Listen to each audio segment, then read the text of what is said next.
Today has been a day. I just need to drink some tea. Let's go ahead and talk about all the things they don't tell you about having a baby. Y'all might want to get some tea too. Y'all might want to get a notebook actually. Me pasta and lobster. He just hit me up on Tuesday, like, what's doing, babe? Let me take you shopping. I told him, well, I'm a little busy. He said, damn, I'm in your city. But anyway, it's okay, hope you have a good day. I'ma see you by day 50. Then I told him, you treat me so well. He said, cash out for sale. Hello, beautiful people. My name is Tiana Randall. If you don't know, now you know. Today, I'm going to spill all the beans about the things that they don't tell you about having a freaking baby. I know that y'all probably have seen the girl with the list on TikTok, but baby, this is a better list. I'm here to tell you exactly what happens when you have a baby. Let's just start with what nobody told me when I was pregnant. Them cervical checks, and I say limit them to a minimum. Limit them. You feel like they're reaching for your heart. Forget the cervix. Forget the cervix. It's like their whole entire hand goes up this tiny spout. I only got like 3 cervical checks. I got 2 cervical checks before I got the epidural, and I got the 3rd one with the epidural so they could see how far along I was progressing. I didn't feel the one with the epidural, so take that as you will. The second night after giving birth, oh my gosh. You think that the nurses will like allow you to sleep a little bit? No, baby. Absolutely not. You are going to be woken up literally every hour and a half. If it's not for you getting your vitals checked, it's them checking on baby. So go ahead and start your sleep deprivedness now. After giving birth, they literally push down on your uterus. They push down on your stomach, and it literally feels like they be I hate you, I hate you, I hate you. That's what it feels like. And then they're like, we have to do it, I'm sorry. They're not sorry. They feed off of your baby. They push down on your uterus because they are trying to make sure that you don't hemorrhage. I think that's how you say it. That you don't have like a afterbirth hemorrhage or whatever. You don't want no hemorrhage, so it's a good thing they push down on it. I thought this entire time of me being pregnant and my boobs hurting, I thought that was like just because they were heavy and they were filling up with milk. So after giving birth, of course I thought my breast milk was in. Absolutely not. Your breast milk does not come in until like 3 to 5 days later after you give birth. So while you're in the hospital and you're trying to feed baby because their stomach is the size of a freaking walnut, all they're doing is sucking colostrum, and that's if it comes out. My baby girl was turning my nipples every way but loose in that hospital. I'm talking tear up. I ain't never felt no pain like that before. I'm talking nipple butter wasn't even saving me.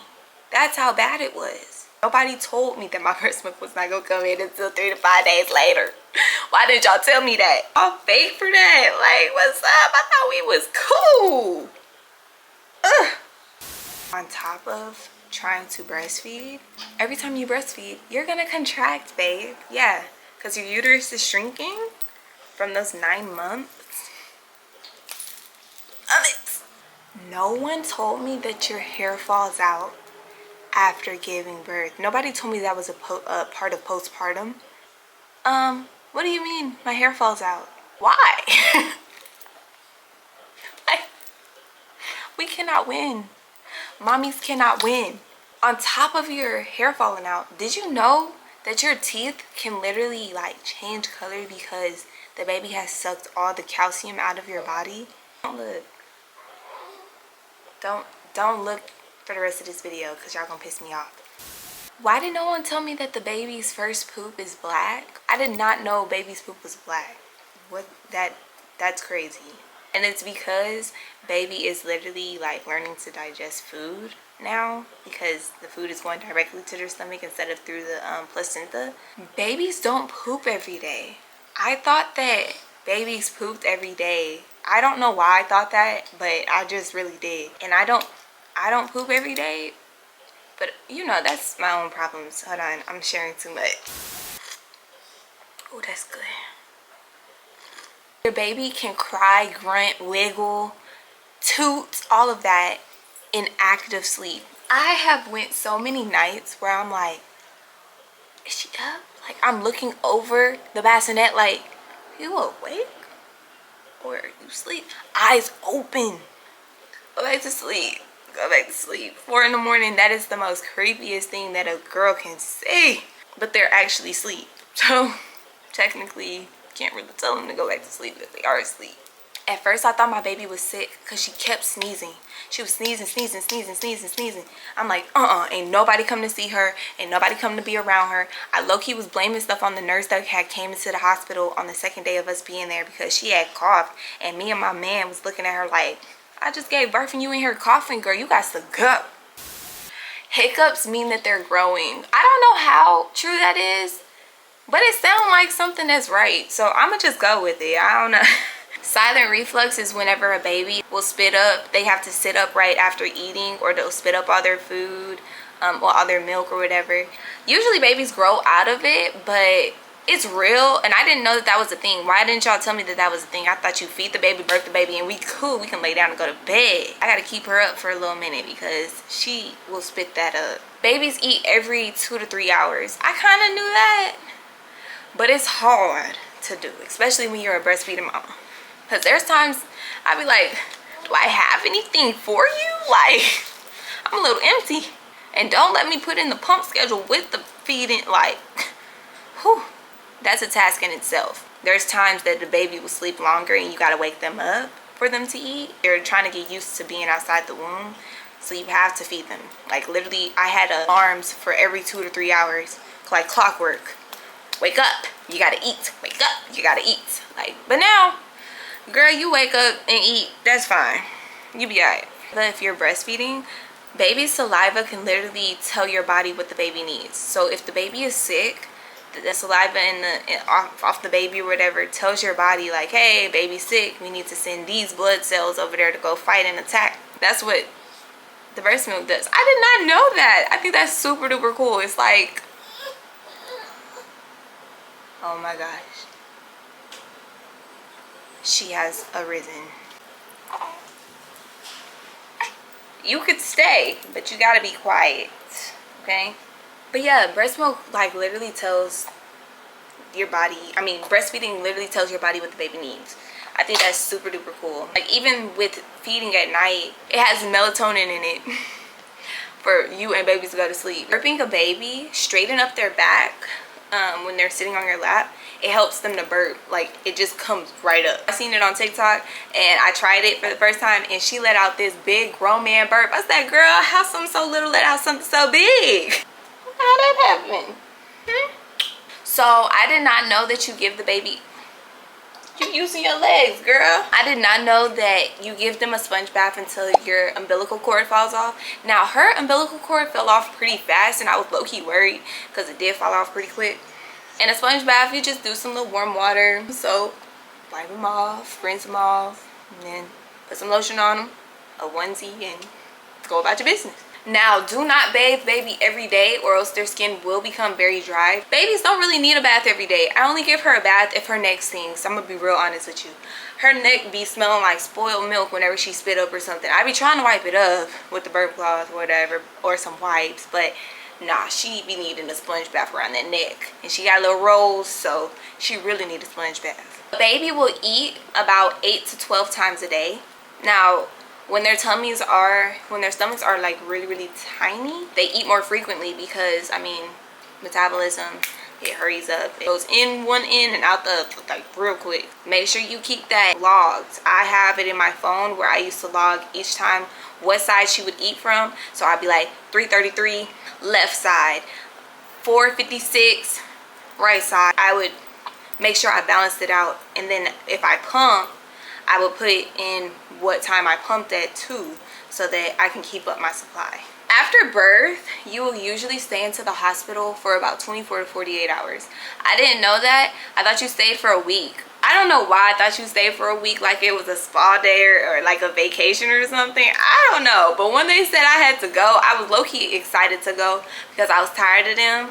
And I was tired of like people keep checking on me. I wanted to sleep so bad. But little do you know, as soon as you come out that hospital, you really not gonna sleep. I don't know why I wasn't believing people when they said that. I was like, oh, we'll go to sleep. No, babe. You're not sleeping ever again. You're a mother. You're a mommy. a mamacita, you're never going to sleep ever again. It doesn't matter if they're 32 years old, you're still not going to sleep correctly. Now for a C-section, you will actually be there for about 2 to 4 days because they have to make sure everything is okay. And I think that you have to take your first poop while you're there as well. I don't know though. Don't quote me on that. I don't really know everything about a C-section, which I should have done research about it. I'm probably going to do that after I post this video actually, because I need to have knowledge on it just in case. You know, you never know. You cannot leave the hospital without a properly installed car seat. I don't know why y'all be having them car seats still in boxes and be like, oh yeah, we'll just do it when we get home from the hospital. No baby, you need to have that car seat installed, properly installed. So have your man, or you do it yourself, mommy queen. You need to put in that car seat and make sure it's established correctly and it's put in correctly, or else they will not let you from there. And also you have to do a car seat test while you're in the hospital, so you definitely need that, and a stroller if you do have it, because when you are leaving, it makes it 10 times easier to leave with all the stuff that you're going to pack up from the hospital, because you're paying for all of that anyways. You're going to ask for extras and all of that. Yeah, you're going to take all of that and you're going to need help. So have a stroller with you, and that's how you're going to do that. 2 birds, 1 stone. You get right to the core. Newborns should always sleep on their back, and I don't really like this one due to the simple fact that my baby likes to sleep on her side. She doesn't really like to sleep on her back. She'll roll over to her side, literally in the swaddle and all, and not like all the way to her side, but like she'll roll over a little bit and she'll sleep like that. She does not sleep flat on her back. She does not like it. I don't know how much I agree with that one, but hey, that's what they saying. Do as they say, not as I do. A lot of people were asking me about co-sleeping. I only recommend co-sleeping if you do the safety sleep 7, I believe it's called. You do your research. It tells you all the different ways that you are able to sleep with a baby and what is not safe. And if you're a heavy sleeper, do not co-sleep. Do not. Put that baby in that bassinet. Put that baby in that bassinet. Put that baby in that bassinet. The ideal sleeping room temperature for babies is 68 degrees to 72 degrees Fahrenheit. I was already hot my entire pregnancy all the time, so it's fine by me to have it cool in here, because I'll get a little blanket. That ain't nothing. We got plenty of blankets in this household. Back whenever I was talking about the breastfeeding and how you have colostrum, colostrum is actually really, really good for babies. So I recommend trying to pump some of that out and putting it in syringes. Got some syringes from Amazon. My best friend sent me some, so I can put the link in the description down below for those syringes. I pumped out colostrum and I just sucked it up with the syringe, put it in the freezer, and in case baby ever gets sick or she ever needs it, she has it right up in there. Babies stay up for like 45 to 60-minute intervals. I used to be like, oh my gosh, what's wrong with her? Why she keep going to sleep so fast? Like every time I feed her, she goes right to sleep. Like what the heck? She's trying to go to sleep right now. I didn't know that. I would change her, feed her, burp her, she'd go to sleep. Like, okay, you're not gonna do nothing. You're not gonna say, ooh, gaga, no nothing. Like, oh, okay. We not there yet. Too fast. I'm taking you too fast, Miss Mamas. I'm taking you too fast. My bad. Okay, so cold hands equals a cold baby. Check the chest for the actual, well, chest and neck for the actual real temperature. I don't really like when they say put something up the bum, like the thermometer. I don't like that. I don't even like the Frida windy thingy. I don't really like none of that stuff, so I can't recommend that to y'all. I'm not going to recommend that to y'all. Some mommies do it, some mommies love it. Me personally, I don't want to do that. I feel like it's uncomfy. When bathing a baby, the temperature of the water needs to be 98 degrees Fahrenheit. Nothing too hot and nothing too cold. That's just right. Do it. Don't have it burning them. Don't have it having them freezing.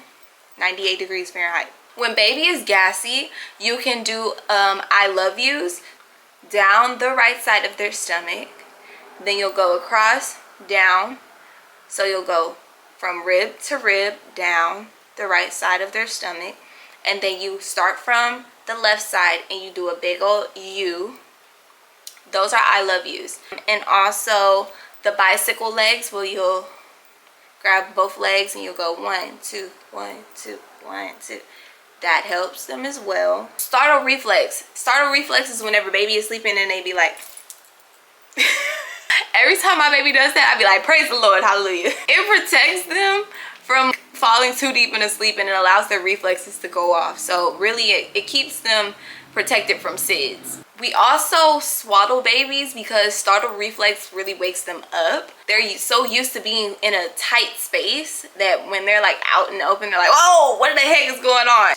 Breastfeeding, a ceiling fan going on constantly in the room that baby is sleeping in, and a pacifier all prevent SIDS. Baby girl, she does not take a pacifier. She self-soothes by sucking on her tongue. I don't know, child. She started sucking on her hands at first and I was like, we ain't doing that. Warming a bottle is a preference thing. You don't have to have a warm bottle for baby.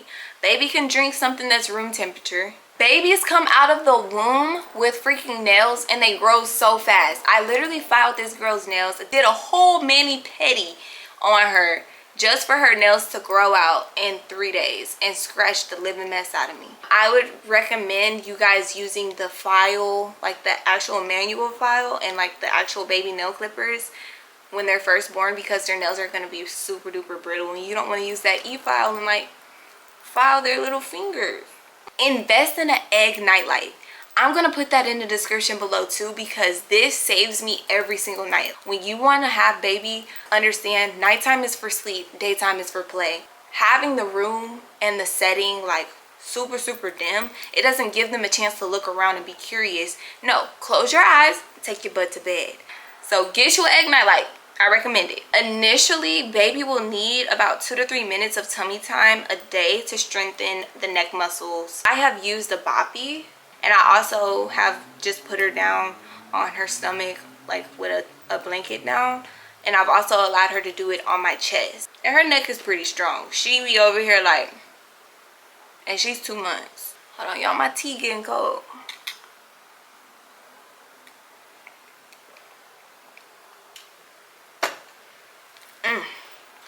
Hunger cues.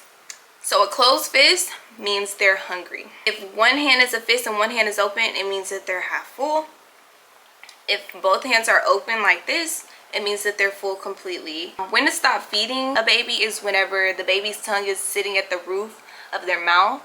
Baby is not sucking on the bottle or latching anymore. When you touch their lips and they kind of like go tight like that, that means that they're full. And then if you touch their lips or try to put the nipple from the bottle or your breast on their lips and they don't open and look for it, they're sleepy and they are full. Now we are down to my bonus tips. Okay, so give the baby a sponge bath every 2 to 3 days to try to establish a routine for them, because if you do a bath, bottle, bed, BBB, triple B, if you do that, they will start to have a routine. Okay, well, I'm gonna get a bath, I'm gonna get a bottle, and I'm going to bed. You'll thank me later. You're welcome. Wake baby up in the mornings with high energy. What I like to do for her is, oh my gosh, pretty girl, big stretch. How did you sleep? I just keep my voice high up. I smile at them, make that eye contact. I'm present for those first 10 minutes so that she knows, hey, this is your mom. I'm awake now and look how I'm greeted. Like, I want to wake up every morning like this. It just sets the tone for the day. Keep a calm energy. So I know how easy it is to feel overstimulated. Trust me, I was overstimulated before I even started doing this video. Like, I was crying and all of that. But what you have to do is you have to take a step back and you have to recollect yourself so that you can have baby be calm. Because how can you teach someone to be calm when you're not calm yourself? You know? And they can sense energy. So take some deep breaths, do some meditation, listen to some frequencies, some healing frequencies, some calming frequencies, meditation frequencies, whatever you need to calm down so that you can be rooted for your baby. Sing, read, and talk to your baby. Don't do the who understands that? That ain't no real language. Babies already look at us like, what are you saying? So just speak English. I speak to her like she's a 15-year-old. I sing to her. She loves it. Just allows you to have a closer bond with them, like when you do these things, because they get used to your voice, they get used to your calm singing and talking to them, reading a book, playing with them. they look forward to that activity, and each and every milestone that baby gets to, you're going to love seeing them grow. And with you being present, that's when you're going to see the growth. Last but not least, keep being the amazing mommy that you are. Nobody hands out a handbook and says, hey, this is how to be a great mom. Moms mess up, players mess up. That's fine. As long as you grow from your mistakes and you keep it pushing and you move forward, that's what matters. You're doing an amazing job, and if nobody is giving you your flowers, you get your flowers on this channel. You feel me? Like I said, keep being you, keep pushing through, and mommy, you're a superwoman. Don't ever forget it. Thank you so much for watching my video. I hope that you guys enjoyed, and I am super happy about the growth that we have had on this channel. I am officially a YouTube partner. Thank y'all so much for making it happen. I love y'all so much. Do not forget to like, share, and subscribe. Send this video to a mommy who needs it, okay? I love it when y'all interact with me. I love that because I like talking. But yeah, I love y'all, and I shall see y'all in the next video. I'll see y'all next week. Bye.